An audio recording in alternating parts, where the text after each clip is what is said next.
সঙ্গে আছে আমি কাজল রশিদ শাহিন। আজ স্টুডিওতে অতিথি হিসেবে উপস্থিত রয়েছেন তিনজন। আমার সর্ববামে রয়েছেন রাজনীতিবিদ ও প্রকৌশলী আবুল বাশার, মাঝে রয়েছেন জাতীয়তাবাদী কৃষক দলের সভাপতি কৃষিবিদ হাসান জাফির তুহিন, এবং আমার ডানে রয়েছেন নিরাপত্তা বিশ্লেষক ও chairman retired armed forces officers welfare association রাওয়ার চেয়ারম্যান কর্নেল অবসরপ্রাপ্ত মোহাম্মদ আব্দুল হক। আপনাদের তিনজনকে স্বাগত আমাদের স্টুডিওতে। সুপ্রিয় দর্শক, আজ আমাদের বিষয় নিরাপত্তাহীনতা। আমরা প্রথমে কথা বলবো আমার ডান পাশে যিনি রয়েছেন তার সঙ্গে, কর্নেল অবসরপ্রাপ্ত মোহাম্মদ আব্দুল হক। আপনার কাছে জানতে চাচ্ছি যে এই যে 24টা একটা আমাদের যদি আমরা দিনপঞ্জির দিকে তাকাই তাহলে একটা গুরুত্বপূর্ণ বছর, এবং 24 শেষ হতে আসছে। এই সময়ে আমাদের দেশের বা সব মিলে আমাদের সার্বিক নিরাপত্তার জায়গাটাকে আপনি কেমনভাবে দেখছেন, বা সব মিলেই বিসমিল্লাহির রহমানির রহিম। আপনাকে ধন্যবাদ আমাকে আমন্ত্রণ জানানোর জন্য এশিয়ান টিভিতে। নিরাপত্তা পৃথিবীতে সব কিছু, ইভেন আপনার দেহে, আপনার দেহের নিরাপত্তা, অর্থাৎ দেহের নিরাপত্তাটা কেমন? আপনার শরীরে ভাইরাস থাকবে, সেটাকে প্রতিরোধ করার জন্য আপনার প্রতিরোধ শক্তি থাকতে হবে, যেটাকে ইমিউনিটি সিস্টেম। যখন ইমিউনিটি সিস্টেম ধ্বংস হয়ে যাবে তখন কি হবে? ওই যেটা কি বলে সেটাকে, আপনি একটা সর্দি হলেও আপনি মরে যেতে পারেন বা আক্রান্ত। ঠিক সব কিছুতে নিরাপত্তা জিনিস অত্যন্ত গুরুত্বপূর্ণ। বাংলাদেশের দুঃখজনক, আপনি নিরাপত্তার ঝুঁকি কি দেখলেন? যেখানে বাংলাদেশের প্রাণ কেন্দ্র সচিবালয়ের দুই প্রান্তের দুইটা বিল্ডিংয়ে আগুন দিয়ে পুড়িয়ে ফেললো বাংলাদেশের সকল গুরুত্বপূর্ণ নথিপত্র, চোরদের সমস্ত ডকুমেন্ট। এর চেয়ে নিরাপত্তাহীনতা আর কি দেখতে পারেন? কেন হচ্ছে সেটা জিজ্ঞেস করেন আগে। পুড়িয়ে ফেললো এটা কি আসলে পুড়িয়ে ফেললো বলেই মনে করছেন? অবশ্যই স্যাবোটাজ। সচিবালয়ের দুই প্রান্তে দুইটা বিল্ডিংয়ে আগুন লাগলো, এটা কি আপনি মনে করেন ন্যাচারাল? Of course not. কেন সেই প্রশ্নটা আসেন? দেখেন, বিপ্লব এমন একটা জিনিস, বিপ্লব কেন ঘটে? যখন অত্যাচার, অন্যায়, অবিচার সীমার সর্বশেষ প্রান্তে চলে যায়। বাংলাদেশে বিগত 16টা বছরে আওয়ামী ফ্যাসিবাদ এমন কোনো অন্যায় বাদ নাই যেটা করে নাই তারা। হত্যা, দর্শন, গুম, খুন, চুরি, ডাকাতি, লুটপাট, রাষ্ট্রীয়ভাবে এমন কোনো কাজ নেই তারা করে নাই। সেই হত্যাকারীদের, যেখানে নির্বিচারে গুলি করে মানুষকে হত্যা করা হয়েছে, স্নাইপার রাইফেল দিয়ে মাথার খুলি উড়িয়ে দেওয়া হয়েছে, যেখানে মা বোনকে যেখানে পেয়েছে সেখানে অত্যাচার করেছে, এমনকি পৃথিবীর ইতিহাসে আমরা তো সেই পর্যায়টা পেরিয়ে আসছি। আপনাকে বলছি সেই অবস্থা পেরিয়ে আসেন নাই। আপনি বুঝতে চান, আমি let me finish in between, প্রশ্ন করলে অন্যদিকে চলে যাব। এই বিপ্লবে যারা হত্যাকারী, যারা অত্যাচারী, যারা নৃশংসতার সাথে জড়িত, যাদের ভিতরে মানবিক গুণাবলী নাই, তাদের বিচার হয় সাথে সাথে। কেননা শত্রুর শেষ রাখিতে নাই। এটা আপনি বিশ্বাস সিন্ধুতে মোশাররফ হোসেনের একটাই ছিল যে শত্রুর শেষ ঋণের শেষ রাখিতে নাই, তাহা হইলে তোমাকে এবং বহুগুণে জ্বালাইয়া পোড়াইয়া তোমাকে মারিবে। আপনি পড়ছেন কিনা বিশ্বাস সিন্ধু জানি না। হ্যাঁ, আপনি দেখেন তুরস্কে একটা 2016 সালে 12 ঘন্টার একটা অভ্যুত্থান হয়েছিল, মনে আছে আপনার? হ্যাঁ, অভ্যুত্থানের পর যাতে আর দ্বিতীয়বার এই ধরনের না করে সেই জন্য কি করা হয়েছিল? 1,25,000 সরকারি কর্মকর্তা দেখে বরখাস্ত করা হয়েছিল, কর্মচারী। কত রুথলেস ভাবে ডিল করা হয়েছে। 45,000 সামরিক ও পুলিশ সদস্য অপসারিত হয়েছিল। 4,000 বিচারক ও প্রসিকিউটরকে চাকরিচ্যুত করা হয়েছিল। 77,000 মানুষকে গ্রেপ্তার করে অভিযুক্তদের, যারা সত্যিকার অর্থেই বিপ্লবের সাথে জড়িত ছিল, তাদের বিরুদ্ধে কঠিন শাস্তিমূলক ব্যবস্থা গ্রহণ করা হয়েছিল। আজকে আমাদের বিপ্লব 2 তারিখে 2রা আগস্টে 5ই আগস্টে সফলতা অর্জন করলো। এরপরে কয়জনকে জামাই আদরে চোর বাটপার, বাংলাদেশের সবচেয়ে সুবিখ্যাত চোরদেরকে আমরা জামাই আদর করে ভিআইপি রুমে নিয়ে তাদেরকে হাসি মুখে দেখে যখন বের হয় দেখতেছেন কি হাসি, কি খুশি, কত আনন্দ ফুর্তিতে তারা আছে। সচিবালয়ের মতো জায়গায় অসংখ্য কর্মকর্তা কর্মচারী বাংলাদেশকে লুটপাটের সাথে জড়িত। তারা বিশেষ করে আপনারা মিলিটারি লোকদেরকে একটু ইউনিফর্ম পরে বলে দেখেন, র্যাবে চাকরি করে, ডিজিএফআইতে চাকরি করে, এসএসএফ এর চাকরি করে, এটা দেখা যায়। কিন্তু সাদা ড্রেস আপনার মতো আমার মতো পরে যারা টাই শুট পরে বেগমপাড়া বানিয়েছে বিদেশে, হাজার হাজার বিলিয়ন বিলিয়ন ডলার চুরি করে বাংলাদেশকে একদম খতরনাক করে দিছে, সেই আমলাদের কয়জনকে ধরেছেন আপনারা? কয়জনকে শাস্তির আওতায় আনা হয়েছে? সেই আমলাদের এই সচিবালয়ে আগুন লাগবে না লাগবে কোথায়? তারা নিরাপত্তা সম্পর্কে তো জ্ঞানই নাই, তারা দেশের নিরাপত্তা সম্পর্কে ভাবেও না। আরেকটা জিনিস আপনাকে বলতে হবে, বুঝতে হবে, হাসিনা ফেসিস্ট।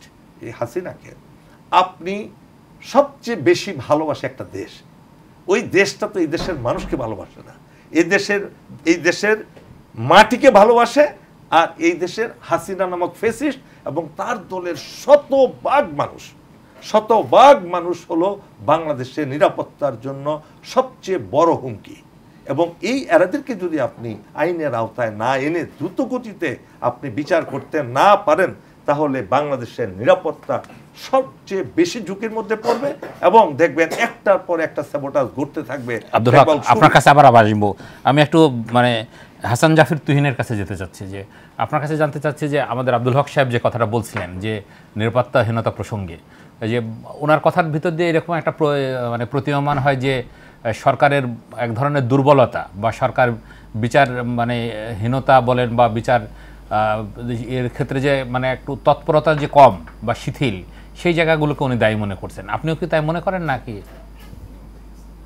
দেখেন, এবারের 24-এর যে গণ অভ্যুত্থান, জুলাই আগস্ট আন্দোলনের মধ্য দিয়ে ছাত্র জনতার সম্মিলিত প্রয়াসের মাধ্যমে তাদের রক্তের মধ্য দিয়ে আমরা ফ্যাসিস্ট মুক্ত বাংলাদেশ পেয়েছি। কিন্তু এখনও আমরা কিন্তু গণতান্ত্রিক বাংলাদেশ পাইনি, নির্বাচিত সরকার পাইনি এবং নিরাপদ বাংলাদেশ এখনও পাইনি আমরা। এখন দেখেন, আমাদের স্বাধীনতার পরের থেকে যে সরকারগুলো এসেছে আর কি, 72 থেকে শুরু করে সর্বশেষ এই সরকার পর্যন্ত, এই অন্তর্বর্তীকালীন সরকার পর্যন্ত, এটা এত দুর্বল সরকার এখন অনেকেই বলা শুরু করেছে যে সকল ক্ষেত্রে এই সরকারের প্রতি কারো কোনো ভয় নেই। এই সরকারের দায়িত্ব নেওয়ার পর দেখছি সকল শ্রেণী পেশার মানুষ যারা 15.5 বছর কিছু পায়নি, এটা দোহাই দিয়ে রাস্তা নিয়ে পড়ছে, সচিবালয়ে ঢুকে পড়ছে। আমরা আন্দোলন সংগ্রামে দেখেছি, আমার 40 বছরের দীর্ঘ রাজনৈতিক জীবনে কোনোদিন দেখিনি যে সচিবালয়ের ভিতরে হাজার হাজার ছাত্র বলেন অন্য যে কোনো পেশার মানুষ ঢুকে পড়ছে আর কি। একটা নিরাপত্তাহীন বাংলাদেশ। আমরা খুব খুশি হয়েছিলাম এই ফ্যাসিস্ট পথের উপর। আমাদের তো একটা বিরাট স্বপ্ন ছিল, কবে শেখ হাসিনা যাবে, দেশে ফ্যাসিস্ট মুক্ত হবে, আমরা ভালো করে মুক্ত বাতাসে আমরা নিঃশ্বাস নেব। সেটা হয়তো আমাদের কিছুটা আশা পূরণ হয়েছে, আমরা মুক্ত বাতাসে নিঃশ্বাস হয়েছি। আমি প্রায় সপ্তাহে 7 দিনই 5 দিন অফিসিয়াল ডের মধ্যে 3-4 দিন আমাকে কোর্টে থাকতে হতো। এখন কোর্টে না গেলেও টাইম পিটিশন অ্যাকসেপ্ট করে, যে কারণে ঘন ঘন কোর্টেও যেতে হয় না। এগুলো অনেক থেকে আমরা মুক্তি পেয়েছি, আমাদের সাথে রাজনীতিবিদরা মুক্তি পেয়েছে। কিন্তু আমাদের তো মুক্ত থাকলে হবে, বাংলাদেশের প্রতিটা নাগরিককে নিরাপত্তা দেওয়া এই সরকারের দায়িত্ব।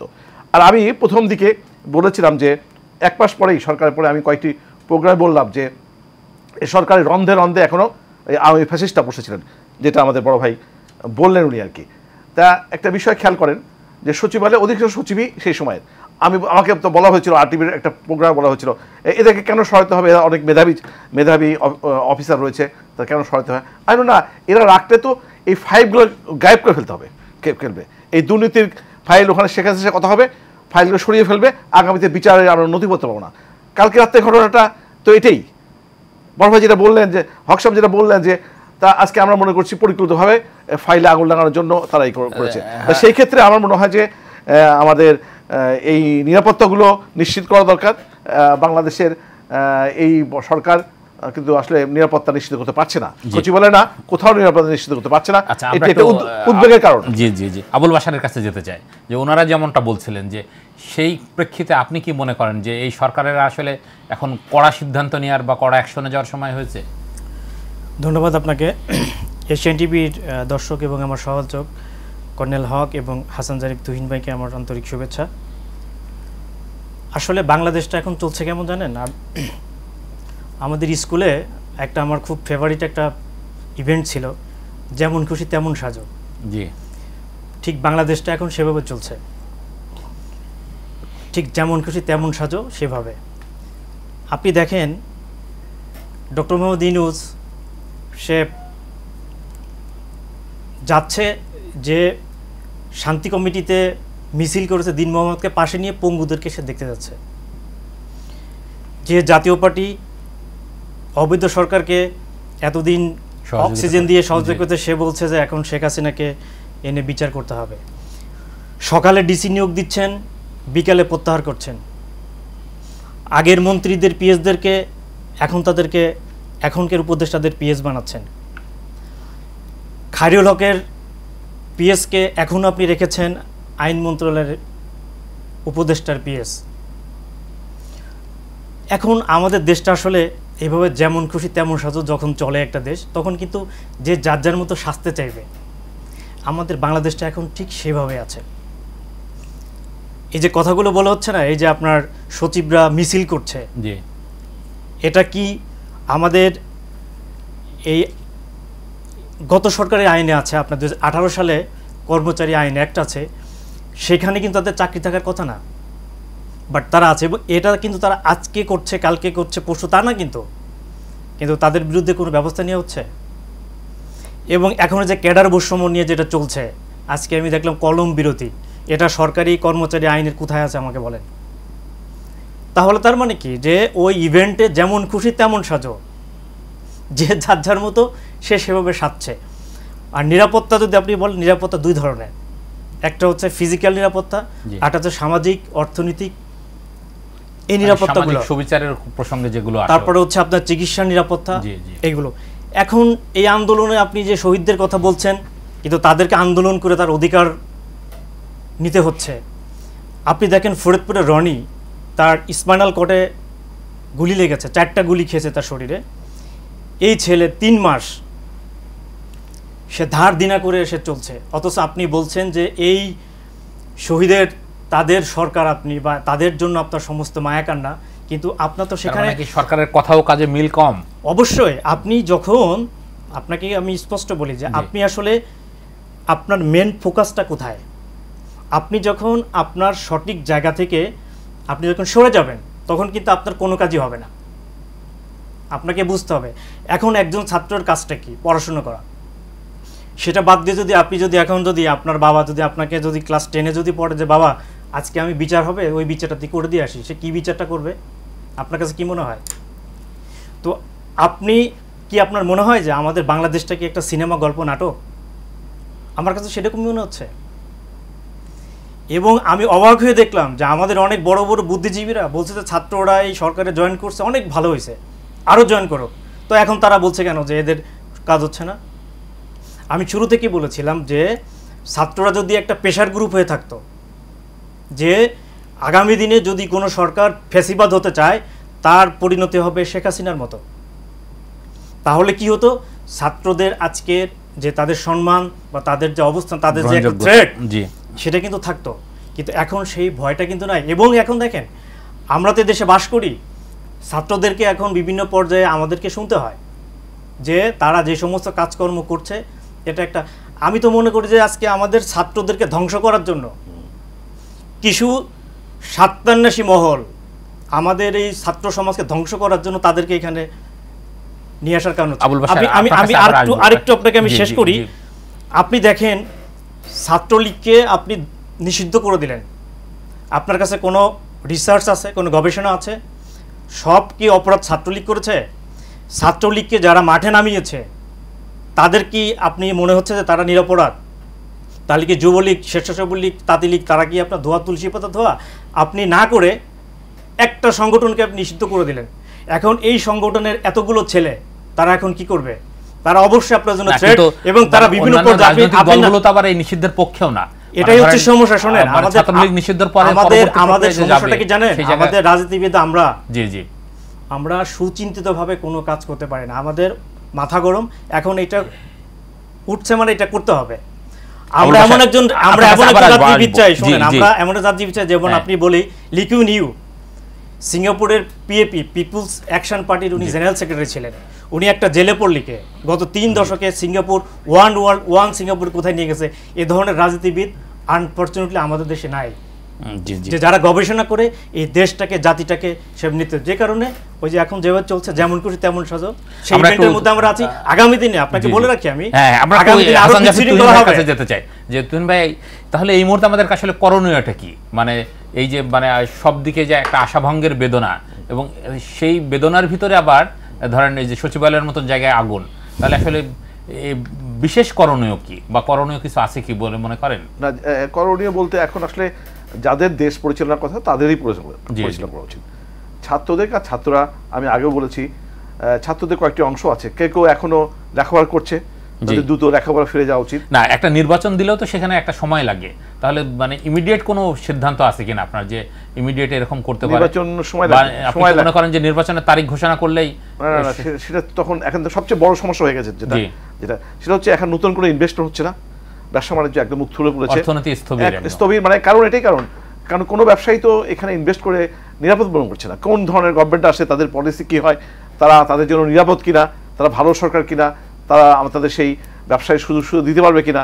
এই জন্য চারদিক থেকে মানে সবচেয়ে বড় কথা, আমি এত হতাশ হয়েছি এই গত কয়েকদিনের ঘটনায়, যে দেখেন আমরা যাদের প্রতি প্রত্যাশা করেছিলাম, এই সরকার তো আসলে কোনো সাংবিধানিক সরকার না, এটা একটা পাবলিক ডিমান্ড গভর্নমেন্ট, জন আকাঙ্ক্ষার সরকার, কোনো বিপ্লবী সরকারও না, গণতান্ত্রিক সরকার না, প্রেসিডেন্সিয়াল ফর্ম অফ গভর্নমেন্টটা ইসলামিক রিপাবলিকও না, কোনো না, একটা ধরনের। এটা আমাদের আসার কারণ ছিল, বিশেষ করে আমাদের প্রধান অ্যাডভাইজার যিনি ডক্টর ইউনূস, উনি এত খ্যাতিমান, এত মানে বড় ব্যক্তিত্ব, তাকে ঘিরেই আমাদের সমস্ত আশা ছিল। পরবর্তী সময় যখন এই উপদেষ্টাকে এক্সটেনশন করা হলো, এমন এমন আজব আজব উপদেষ্টাকে নিয়ে গেল, যারা এখন ওই যে ঢাকা বিশ্ববিদ্যালয়ের পাশে একটা মার্কেট আছে, ওর পিছনে আড্ডা দিত, আরও বিভিন্ন ধরনের কথাও তাদের মধ্যে এসেছে। যাই হোক, মানে ধীরে ধীরে ওদের কর্মকাণ্ড আমাদেরকে হতাশ করছে। তা আমার মনে হয় এই মুহূর্তে আপনি যেটা বললেন আর কি করা যেতে পারে, অবশ্যই যেটার জন্য মানুষ দিয়েছে, একদিক দিয়ে ফ্যাসিস্ট পতন, সেটা তো হয়েইছে। এখন গত 15.5 মানুষ, বাংলাদেশের মানুষ ভোট দেওয়ার জন্য উন্মুখ হয়ে আছে। বিশেষ করে 18 থেকে 30 বছরের এই কয়েকটি প্রজন্ম, 3টি প্রজন্ম তো তারা ভোটই দিতে পারেনি, কেমন করে ভোট দিতে ভুলে গেছে। আমাদের ন্যূনতম সাংবিধানিক যেটা অধিকার ভোট দেওয়া, সেটা করেন, দেখা যাক কি। এদের তো কোনো দায়বদ্ধতা নাই, এদের তো কোনো জবাবদিহিতা নাই। এরা যদি কোনো কারণে ব্যর্থ হয়, সরি বলে চলে যাবে। আর যদি একটা সরকার, গণতান্ত্রিক সরকার থাকে, হ্যাঁ, সেটা তারা জবাব দিয়ে থাকে, আগামী নির্বাচনে তারা বিপদে পড়ে যাবে। হক ভাইয়ের কাছে যেতে চাই, যে হক ভাইকে আমরা যে প্রশ্নটা করতে চাই, যে এই যে অবস্থা, তাহলে এখন কি আসলে নির্বাচনে একমাত্র সমাধান নাকি অন্য কোনো সমাধান আছে? আপনার কাছে এই প্রশ্নের উত্তর আমরা শুনবো। আমি কিন্তু একমাত্র সমাধান কিন্তু আমি বলি না, আমি কিন্তু একমাত্র সমাধান দিতে, এটা আপনি কি করা যেতে পারে, একটা স্টেপ এটা। জি জি, আপনি কি মনে করেন একটু সংক্ষেপে যদি বলেন, তারপর বিরতিটা। যদি রাজনৈতিক দল এখনই ক্ষমতায় বসায় দেন, রাজনৈতিক দলও ব্যর্থ হবে, আমি নিশ্চিত করে বলতে পারতে ব্যর্থ হবে। কেননা আমি প্রথমে বলে নিচ্ছি, আপনার সারা গায়ে রক্ত পরিষ্কার না করে আপনার ড্রেস পরবেন কেমনে? রক্ত পরিষ্কার করতে হবে না, আপনি ড্রেস পরবেন, কিন্তু সেই পরিষ্কার করার দায়িত্বটা কে নেবেন? সেই পরিষ্কার করার দায়িত্ব হলো সকল রাজনৈতিক দলকে একসাথে সম্মিলিতভাবে, যারা দেশপ্রেমিক রাজনৈতিক দল, যদি সত্যিকার অর্থেই তারা দেশকে ভালোবাসেন, তারা সর্বদলীয় একটা কমিটি তৈরি করবেন। কমিটি তৈরি করে সরকারের জবাবদিহিতা নেওয়ার জন্য প্রত্যেক সপ্তাহে একবার করে বসবেন, যে আমাদের এই এজেন্ডাগুলো আপনারা পালন করেন। আবার পরের সপ্তাহে দেখবেন যে এটা হয়েছে কিনা। ঠিক সেইভাবে যেটা 4 এপ্রিল জেনারেল আতাউল গনি উসমানীর নেতৃত্বে 27 জন মিলিটারি অফিসাররা সেই আপনার তেরিয়াপাড়ায় একটা মিটিং করেছিলেন, যখন রাজনীতিবিদরা পালিয়ে বেড়াচ্ছিল, জেনারেল জিয়াউর রহমান, তখন মেজর জিয়া, সেই সমস্ত দুঃসাহসী অফিসার একসাথে হয়ে, কারো আহ্বানে যায় নাই, তারা দেশপ্রেমে উজ্জীবিত হয়ে গিয়েছিলেন। পাকিস্তানের সংবিধানকে লঙ্ঘন করে মৃত্যুর, ফাঁসির কাষ্ঠের রশি গলায় ঝুলবে, এটা জেনে শুনে তারা একত্রিত হয়ে জেনারেল ওসমানীকে দায়িত্ব দিয়েছে, স্যার আপনি যেমন একজন মিলিটারি অফিসার, একই সাথে আপনি এমএলএ, আপনাকে আমরা 10 তারিখ পর্যন্ত সময় দিলাম। 10 তারিখের মধ্যে অবশ্যই একটা প্রবাসী সরকার গঠন করতে হবে। যদি না করেন তাহলে আমাদের স্বাধীনতা যুদ্ধ লেজিটিমেসি পাবে না।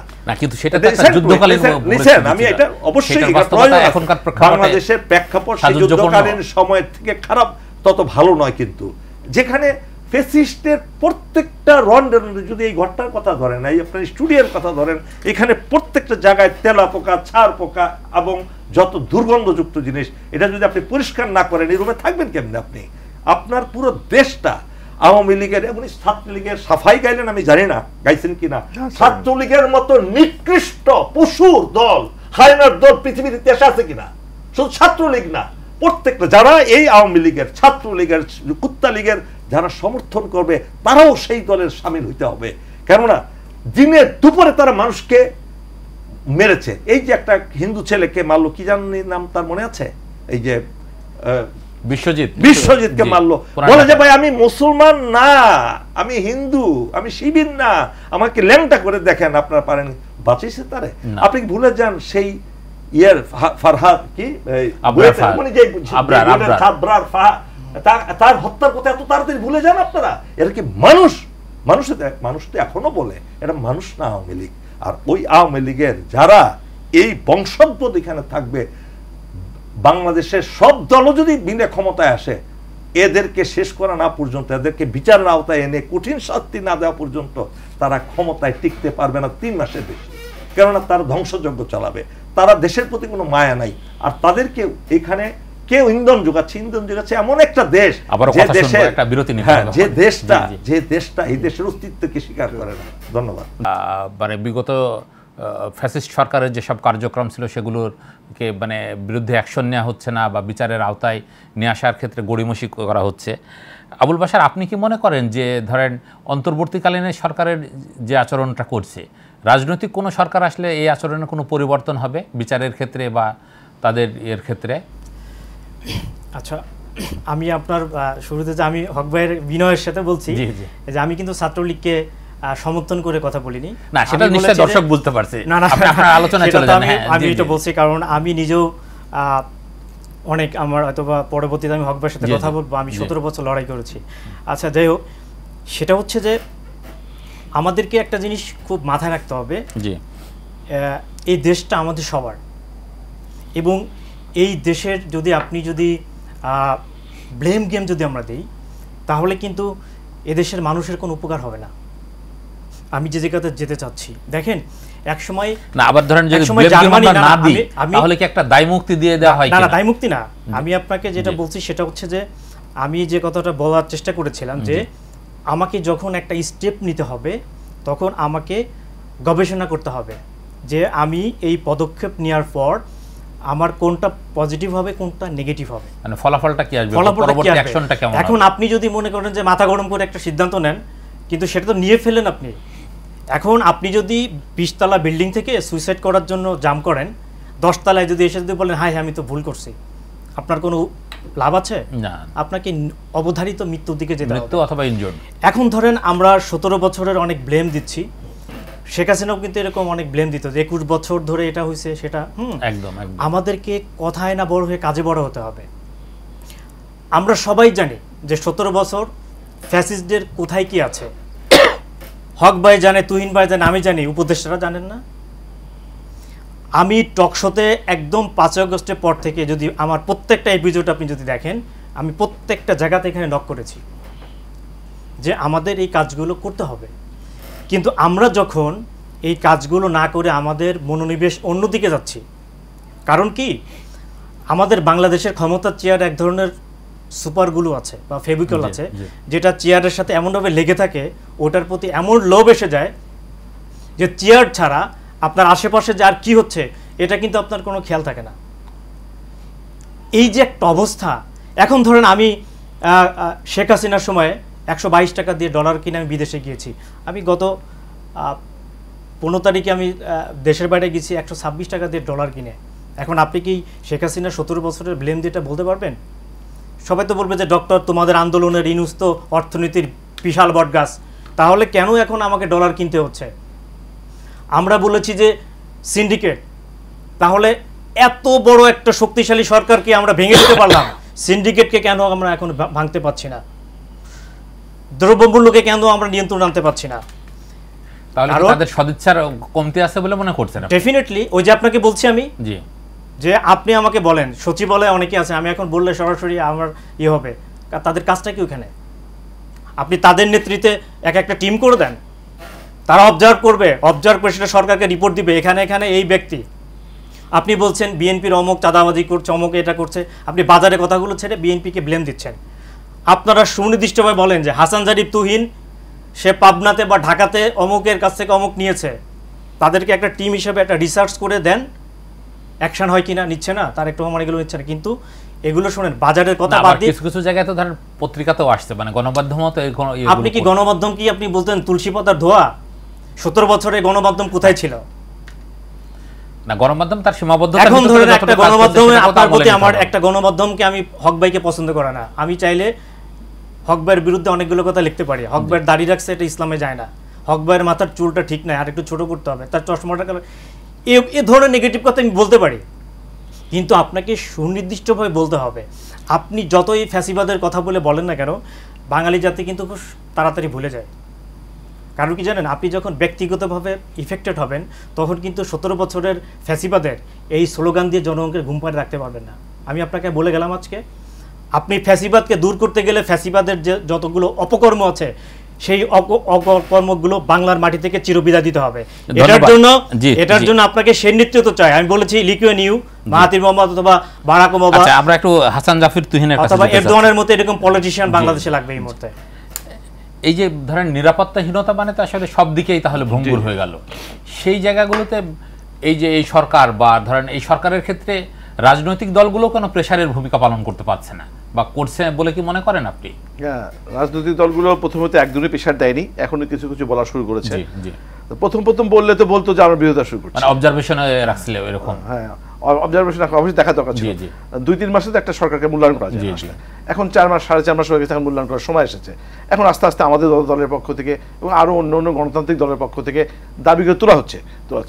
যাই হোক, মানে মূল বিষয় হচ্ছে যে একটার একটা এই দ্রব্যমূল্য নিয়ন্ত্রণ করতে পারছে না। একটু আগে আমার সহ-আলোচক বললো যে ডলারের দাম আগে হচ্ছে বেড়ে গেছে অন্য সকল ক্ষেত্রে। তো এই বিষয়গুলো আমি একটা ছোট্ট পরিসংখ্যান দিই যে আপনার এই ফ্যাসিস্ট সরকারের ধরেন 80 জন সচিব ছিল, কম বেশি আর কি। এখান থেকে 60 জন সচিবকে এখন দে আর ওয়ার্কিং, তারা এখন কাজ করছে। কিন্তু তো এরা কিন্তু এই সরকারের পক্ষে কাজ করবে না। আবার যদি আপনি সামরিক বাহিনীর কথা বলেন, 55 জন ধরেন কম বেশি, উনি ভালো জানেন, যদি মেজর জেনারেল থাকে 5 জনকে অবসর 50 জন রয়ে গেছে, একটা থ্রেড রয়ে গেছে। আমরা অনেক সময় শুনি যে কোনো সময় আবার সামরিক সরকার আসবে, শেখ হাসিনা ওখান থেকে ওইভাবে নির্দেশ দেয়, যেহেতু এটাকে পরিষ্কার করা হয়নি। সে কমপক্ষে মানে এটার থেকে বাঁচানোর জন্য একটা 2-3 বছরের জন্য সামরিক সরকার আনতে পারলে সুবিধা। তাহলে কোথায় ক্যান্টনমেন্টের ভিতরে বাইরে বলা, আজকে 626 জন সামরিক হেফাজতে রাখা হয়েছে, বলা হলো যে বিভিন্ন রাজনীতিবিদদের রাখা হয়েছে এখানে। তো কই 5-7-10 জনের বাইরে তো কাউকে আর দেখা হলো না। তাদেরকে আবার পৃথিবীর বিভিন্ন দেশে, ইউরোপ, আমেরিকাতে, ইন্ডিয়াতে দেখা যাচ্ছে। তো এই সামরিক হেফাজতের মতো একদম কড়াকড়ি জায়গাতে সেখান থেকে সবাই উধাও হয়ে গেল, এখন আর বলছে না কোথায় গেল। তাহলে কোথায় মানে শস্যের মধ্যে ভূত রয়েছে সামরিক কর্মকর্তা, তারা আওয়ামী লীগের শেখ হাসিনা সব, শেখ মুজিবের সব পোষ্য পুত্র রয়ে গেছে। তাহলে আপনার এটা বুঝতে পারছি। আমরা একটু হক ভাইয়ের কাছে যেতে চাই। আমি এটি শেষ করি। আমার মতে এই যে আপনি আওয়ামী লীগ সরকারের সময় প্রশাসনের শীর্ষ কর্মকর্তা সচিবদের রাখবেন, সামরিক কর্মকর্তাদের রাখবেন, অন্যান্য বিষয়গুলো আপনাকে দিয়ে করতে পারেন। এবং সবচেয়ে বড় সমস্যা হয়ে গেছে এখানে, এই সরকারে যারা আছে তাদের সরকার চালানোর কোনো অভিজ্ঞতা নেই। একজন নাম বলেন যে অতীতে সরকার চলে যাচ্ছে, কিছু এনজিও ম্যান, কিছু লয়ার, তারা নিয়ে এসে চালাচ্ছেন, এদিকে দিয়ে আসলে। আপনার কথা সূত্র ধরে আমরা একটু হক ভাইয়ের কাছে যেতে চাই।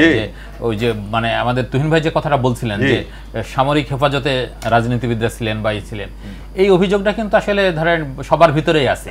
এইটার উত্তর কি হতে পারে আপনি মনে করেন? বা এইটা আমি সামরিক বাহিনীর মুখপাত্র না, তারপর আপনার অভিজ্ঞতার জায়গা থেকে যেহেতু আপনি বলছি, তার আগে একটি কথা বলে নেই। তুহিন ভাই খুব ভালো একটা কথা বলেছেন। উনি দেখেন এই আমলাদের কথা বলেছেন, আমলাদের কিন্তু কোনো জবাবদিহিতা কোথাও নাই।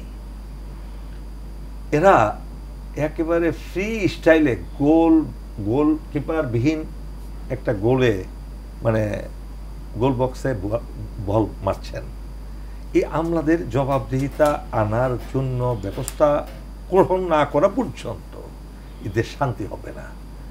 এখন আসলে মিলিটারিতে বলি, মিলিটারি এবং আমলাদের মধ্যে পার্থক্য হলো এই, মিলিটারিরা দেশ চালায় না, মিলিটারিরা ক্যান্টনমেন্টের মধ্যে থাকে, আমলার দেশ চালায়। চুক্তি, দেশ বিরোধী চুক্তি, দেশ বিক্রি করার চুক্তি সব তুহিন ভাই ভালো জানেন, রাজনীতিবিদ এরাই কিন্তু করে না। সেটাও যেমন আমরা তো এটাও জানি যে আমলা বলতে আমরা দুই ধরনের আমলা বুঝি, কিন্তু সেটাও আমাদের মাথায় সামরিক এবং সামরিক আমলারা অনেক বেশি ক্ষমতাধর। আমি আপনাকে বলি, যখন মার্শাল্লাহ চলে তখন অবশ্যই সামরিক। আপনি যদি আমাদের ওই প্রশ্নটার উত্তর দিয়ে বাকিগুলো বলতেন। যে উত্তর দিচ্ছি। জি জি, দেখেন জেনারেল ওয়াকারুজ্জামান এমন একটা সময়ে উনি সেনাপ্রধান হয়েছেন যখন দেশের একটা টালমাটাল অবস্থা। 23শে জুন উনি নিজের সিটে বসছেন, তাই না? 23শে জুন বাদ দেন, 24শে জুন থেকে শুরু হয়েছে। এই একটা ভদ্রলোক, নিছক একজন জেন্টলম্যান, যে এই হাসিনার খপ্পরে থেকেও নিজেকে সৎ রেখেছেন, নিজেকে কোনো he did not indulge himself with any wrong doing, কোনো ধরনের চারিত্রিক বলেন, মূল্যবোধের কথা বলেন, কোনো কিছুতে কিন্তু ওনার দোষ খুঁজে আপনি পাবেন না। এটা উনি সেনাপ্রধান হয়েছেন একমাত্র আল্লাহর ইশারায়, আল্লাহর নির্দেশে। এখানে ইন্ডিয়াও তাকে না করা হয়েছিল, আপনারা তো নিউজে পড়েছেন যে তাকে যাতে না বানানো হয়, তাইলে সে হাসিনাকে সমর্থন করবে না। এই একজন নিছক ভদ্রলোক সামরিক বাহিনীর প্রধান হয়েছেন, সেনাবাহিনীর প্রধান হয়েছেন। হওয়ার পরে যে এই বিপ্লব শুরু হলো এবং একটা কঠিন সময়ে, দেশের সবচেয়ে কঠিন সময়ে যে সিদ্ধান্তটা এককভাবে নেওয়া অত্যন্ত কঠিন, তিনি সেই সিদ্ধান্ত আমি আসতেছি না আসতে গিয়ে তো আমাদের অন্য প্রশ্নের উত্তরগুলো শেষ হয়ে যাবে, লাভবান হবেন আমরা কথাগুলো আপনি আমাদের টু দা পয়েন্টে থাকতেন। টু দা পয়েন্টে আসতেছি, বলেন যে এইটা মানে সামরিক হেফাজতের একটা প্রশ্ন, আমি এটাতেই আসতেছি যে আন্তরিকতার কথা বলতে তখন উত্তর হয়ে যেত। বলেন বলেন বলেন। এই সময়ে বাংলাদেশের বিভিন্ন ডিভিশনে যখন দেখা গেল সরকারের পতন প্রায় শেষ পর্যায়ে, তখন বিভিন্ন ক্যান্টনমেন্টে গিয়ে কিছু লোক আশ্রয় নিয়েছে। সেখানে তাদের গায়ে লেখা ছিল না আওয়ামী লীগ কিংবা বিএনপি কিংবা জামাত, গিয়ে বলে ভাই আমরা আশ্রয় চাই, আমাদেরকে আশ্রয় দেন। বিভিন্ন ডিভিশনে দিয়েছে।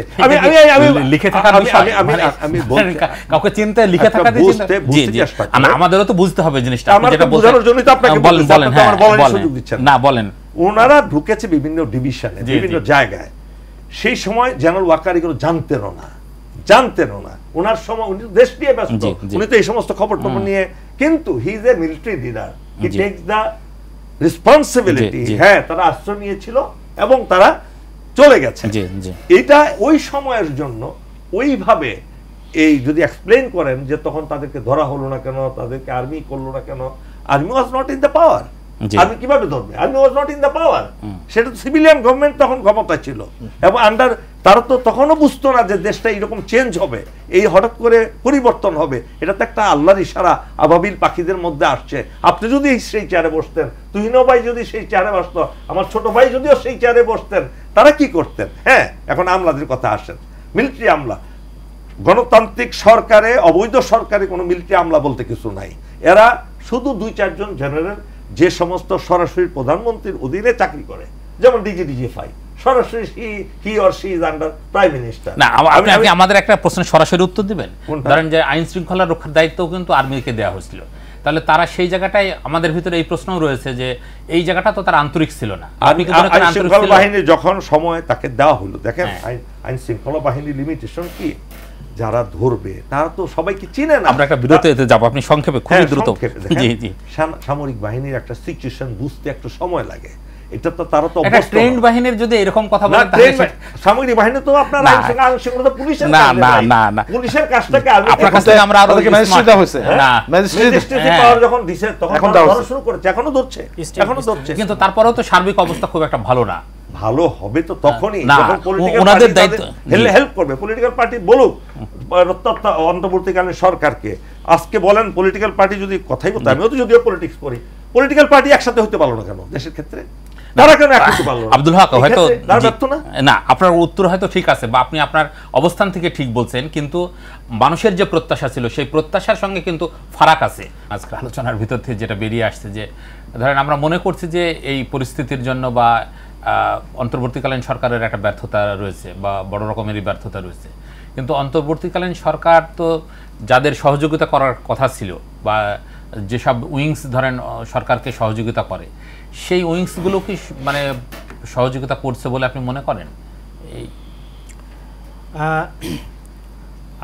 আমি আপনাকে যেটা বলি সেটা হচ্ছে, আমি বিএনপির মহাসচিব জনাব মির্জা ফখরুল আলমকে একটা কথা বলছিলেন যে ইনুস সাহেব তো আমাদের পাত্তায় দিচ্ছে, এটা উনি সরাসরি স্টেটমেন্ট দিয়ে কথা বলেছেন। এখন কথা হচ্ছে যে যখন বঙ্গভবনের সমস্ত রাজনৈতিক দল তারা ওইখানে বসে সিদ্ধান্ত নিল যে আমরা এক হয়ে এই আগস্টের যে আমাদের যে অ্যাচিভমেন্ট এটাকে আমরা অক্ষুণ্ণ রাখব, যে কারণে প্রত্যেকটি রাজনৈতিক দল তারা কিন্তু এই সরকারকে সহযোগিতা করার জন্য তারা একতাবদ্ধ ছিল।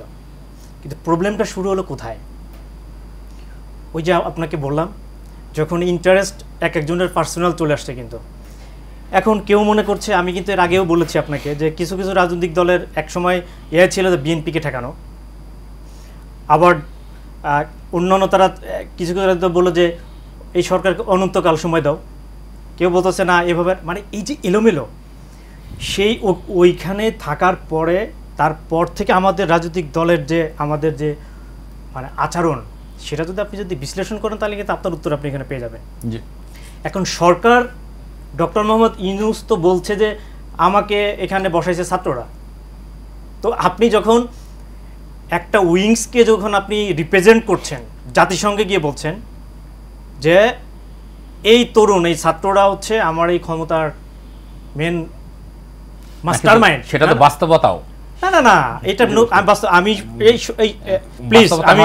প্লিজ আমি একদম শুরু থেকে, আমি একদম আপনার এই পাঁচকের আন্দোলনের শুরু থেকে এবং এই টকশোতে আপনি যদি দেখেন আমার প্রত্যেকটা, আমি কিন্তু এটা সম্পূর্ণ বিরোধিতা করেছি। কেন?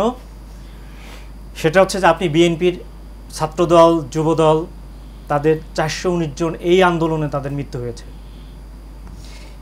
আপনি শিবিরের আমার পাশের জেলা, আমি মালয়েশিয়াতে গিয়ে তাদের কান্না শুনেছি, ভাইয়ের কান্না, ধান খেতে তাদের লাশ পড়েছিল। এই যে দীর্ঘদিনের আন্দোলনের একটা, আপনি যখন একটা ইমারত নির্মাণ করেছেন, সে আন্দোলনে আপনি শুধুমাত্র ইট গেঁথেছেন না, কিন্তু এই যে এই আন্দোলনে আপনাকে যে এই ধরেন জামাত বিএনপি কিন্তু তারা নিজেরাও স্বীকার করছে না, স্বীকার না না, আমি শেষ করি আপনাকে, তাদের পক্ষ থেকেও বলা হয়েছে যে ঠিক আছে, আমি আপনাকে স্বীকার করছি। সেটা হচ্ছে যে ছাত্রদের যে অবদান, বাংলাদেশের কোনো রাজনৈতিক দল কেউ কি অস্বীকার করেছে? আমিও করব না। তাদের যে শহীদের যে অবদান অস্বীকার করার কোনো সুযোগ নাই। কিন্তু পরবর্তীতে আপনি কেন এই ডিবেটে যাচ্ছেন যে আরেকজন আসলে ফ্যাসিস্ট হবে, মুরব্বীদের সাথে জুনিয়রদের এই যে কথাবার্তা, আমরা কেন আমাদের নিজেদের মধ্যে এই ঐক্যটা ধরে রাখতে পারছি না? কারণ কি? Personal interest. কারণটা হচ্ছে যে ক্ষমতা যখন আপনাকে, ক্ষমতার মসনদ যখন আপনাকে ডাকে, আপনি কি ওই ডাকের দিকে সাড়া দিবেন নাকি দেশ আপনার কাছে আগে? কোনটা? খুবই দুঃখজনক হচ্ছে আমাদের দেশের রাজনীতিবিদ বলেন, পলিটিশিয়ান পার্টি, আপনি বাংলাদেশে কয়টা আপনি দেশপ্রেমিক 100% রাজনৈতিক দল পাবেন? আপনি দলের যদি চিবু মনে করে যে আমি এভাবে চাই, তার দলের নেতারা উল্টা দিকে যাচ্ছে। This is the system for our country. আপনি এটাকে অস্বীকার করতে পারবেন না। হ্যাঁ, এইখান থেকে আমাদেরকে উত্তীর্ণ হওয়ার জন্য কি করতে হবে? আপনি কি নিজেদের মধ্যে কাদা চোরাচুরি করবেন? এখন ছাত্ররা ধরেন আপনি, তারা বৈষম্যবিরোধী ছাত্র আন্দোলন একটা কমিটি, নাগরিক একটা কমিটি, আবার তারা সরকারও আছে। আপনি দাবি দেওয়া কার কাছে দিচ্ছেন? মৎস্যকন্যার মতো। আপনি বিএনপিকে আপনি যাওয়ার ক্ষমতায় যাওয়ার আগে তো আপনি দৌড় দিচ্ছেন বিএনপির এই চাঁদাবাজি করছে, বিএনপি এই করছে, বিএনপি সেই করছে। না ভাই, আপনি আগে দেশটাকে হাতে নিয়েছেন। আপনার চিফ বলছে যে তোমরা তাদেরকে বসিয়েছো, তাহলে এই সমস্ত দায়ভার তাদেরকে নিতে হবে। আর নাহলে পর আপনি যখন একটা পদক্ষেপ নিচ্ছেন, বিএনপিতে বলছে আমরা কিছু জানি না, উপদেষ্টা নিয়োগ হচ্ছে, আপনি কেন বিএনপি সহ বাংলাদেশের প্রত্যেক রাজনৈতিক দলের সাথে বসলেন না যে আমরা 3 জন উপদেষ্টা নিচ্ছি, কাকে কাকে নিলে ভালো হবে? আপনি সে মতামত নিয়েছেন, তাহলে আপনার এই সরকারের যত অপকর্ম আছে সমস্ত তাদেরকে বর্তাতে হবে। আপনি বিএনপিকেও ধরতে পারবেন না, জামাতকেও দিতে পারবেন না, অন্য কোনো রাজনৈতিক দলকে দিতে পারবেন না। তখনই দিতে পারতেন আপনি যখন নতুন উপদেষ্টা নিচ্ছেন, আপনি সবার সঙ্গে বসে আলোচনা করতেন। সেই জায়গা তো নাই। এই জন্য মির্জা ফখরুল ইসলাম বলছে যে ডক্টর মোহাম্মদ ইউনূস তো আমাদের পাত্তাই দিচ্ছে না। তো বাংলাদেশের যে পার্টি আমরা ভাবছি যে ক্ষমতায় যাবে, সেই পার্টির দ্বিতীয় প্রধান যদি এই কথা বলে থাকেন, তাহলে আপনি সহযোগিতা কোথায় পাবেন? তারপরেও আমি আপনাকে বললো, কবি নজরুল একটা কবিতা আছে, কোনোদিনই হয়নি যে একা পুরুষের তার বাড়ি, শক্তি দিয়েছে প্রেরণা দিয়েছে বিজয় লক্ষ্মী নারী। বাংলাদেশের রাজনৈতিক দল এবং এদেশ ঠিক নারী পুরুষের মতো। রাজনীতিবিদদেরকে এই দেশ চালাতে হবে, রাজনীতিবিদদেরকে পরিশুদ্ধ হতে হবে, এবং সাচ্চা দেশপ্রেমিক রাজনৈতিক দল বাংলাদেশে যতদিন না আসবে, এই বাংলাদেশের মানুষের ভাগ্য উন্নয়ন বলেন, এই দিন শুরু করছিলেন না নিরাপত্তা, আচ্ছা আমরা এটা হবে না। আপনাকে বলি শুনেন, জি আমরা একটু আপনার কাছে আবার আসবো, একটু হাসান জাফর তুহিনের কাছে যাই, যে এই যে মানে সার্বিক অবস্থার পরিপ্রেক্ষিতে আমরা কি এরকম মানে এই প্রশ্ন যদি আমরা রাখি যে ধরেন রাজনৈতিক দলগুলো যদি এখন বলে যে ছাত্রদেরই ব্যর্থতা, তাহলে মানে শুরুর দিকে যে এটা ছিল সেই সময় ধরেন আমরা যতটা জানি যে বঙ্গভবনে বা আর্মি চিফের সঙ্গে যখন বসা হলো, তখন কিন্তু সকল দলেরই প্রতিনিধি ছিল এক অর্থে, এবং আমরা মনে করছিলাম বা আমাদের কাছে এই মানে মেসেজও ছিল যে সকলের ঐক্যমত্য ভিত্তিতেই এই ধরনের কার্যক্রমগুলো এগিয়ে যাচ্ছে। কিন্তু মানে আবার ৩-৪ মাসের ভিতরেই মনে হচ্ছে যে সবার ভিতরে একটা যোজন ফারাক রয়েছে। আসলে তাহলে কি আমাদের ২৪-এর গণঅভ্যুত্থানের যে বিশাল আকাঙ্ক্ষা তৈরি হয়েছিল, সেই আকাঙ্ক্ষা মানে মনে হচ্ছে যে অধরা থেকে যাবে? আসলে কি এই যে আমাদের যে গণঅভ্যুত্থানের স্পিরিট, এটা দিন দিন তো নষ্ট হয়ে যাচ্ছে। আমরা প্রথমে যখন আমাদের সবাই একসাথে দেশপ্রেম সঙ্গে নিয়ে, আমরা তো দেখেছি অভ্যুত্থানের পরপর আমাকে বাংলাদেশের যে মানুষের দিকে তাকিয়েছে, গুলি কয়েক ফ্যাসিস্ট তারা পালিয়েছিল, তখন আমাকে দেখে মনে হতো সবগুলো মানুষের মধ্যে একটা নতুন করে দেশপ্রেম জাগ্রত হয়েছে। আমি আসামে ধরা শুরু করেছিলাম, ভালো কথা, আমাদের ইউনাইটেড লাগাবো আমরা। এ মাত্র কয়েকদিনের মাথায় এই ছাত্ররা বললো, এ বললো, সে বললো, আর অন্য সংগঠন বলা শুরু করলো, এ সরকার আমাদের সরকার।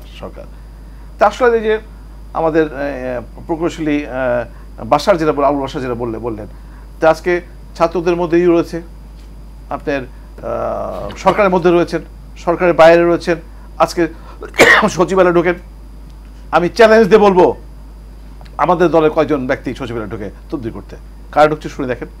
প্রত্যেকটি মন্ত্রণালয়ে 2-জন 5জনকে তার বসিয়ে দিয়েছে, ছাত্ররা সমন্বয়তে বসিয়ে দিয়েছে, প্রত্যেকটি প্রতিনিধি বসছে, এপিএস দেওয়া হয়েছে তাদের পক্ষ থেকে, মানে ভাবটা এমন তারা এই সরকার।